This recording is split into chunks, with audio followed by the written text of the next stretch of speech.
நம்ம வீட்டு பூஜை அறையில பலவிதமான இறைவனின் படங்களை வைத்து நம்ம வழிபாடு செய்வது வழக்கம். அந்த வகையில இறைவன் படத்தோடு சேர்ந்து சித்த புருஷர்களின் படத்தையும் வீட்டில் வைத்து வழிபடலாமா வேண்டாமா அப்படிங்கிற குழப்பம் நிறைய பேருக்கு இருக்கு. அந்த வகையில சித்தர்களின் படத்தை வீட்டில் வைத்து வணங்கலாமா அப்படிங்கிற கேள்விக்கான பதிலாக தான் இந்த பதிவு இருக்க போகுது. வணக்கம். நம்ம இறையொளி திருவருள் சார்பாக உங்க எல்லாருக்குமே அன்பான வணக்கங்க. கடவுள் படங்களை வீட்டில் வைத்து நம்ம எல்லாருமே வழிபாடு செய்கிறோம். சிலை வழிபாடும் சில பேர் வீட்டில் செஞ்சுக்கிட்டு தான் இருக்கோம்.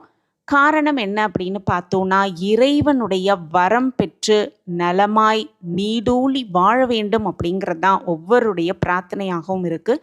அந்த வகையில் 18 சித்தர்களும் அன்பே உருவாக வாழ்ந்தவர்கள் அப்படின்னும், சிவத்தை தரிசித்து சிவமாய் கண்ணுக்கு தெரியாமல் இன்னும் வாழ்பவர்கள் அப்படிங்கிறதும் இந்த சித்த புருஷர்களின் ஒரு தெய்வான அம்சம் அப்படின்னே சொல்லலாம்.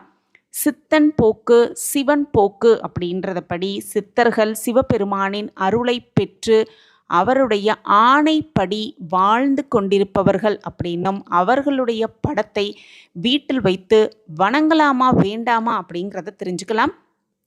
தமக்கு அப்படின்னு எதுவுமே செய்து கொள்ளாமல் மற்றவர்களுக்கு தொண்டு செய்வதையே வாழ்க்கையாக கொண்டவர்கள்தான் சித்தர் பெருமக்கள். தாராளமாக சித்தர்களின் படங்களை வீட்டில் வைத்து நம்ம வழிபடுவதில் எந்த ஒரு தவறுமே கிடையாது.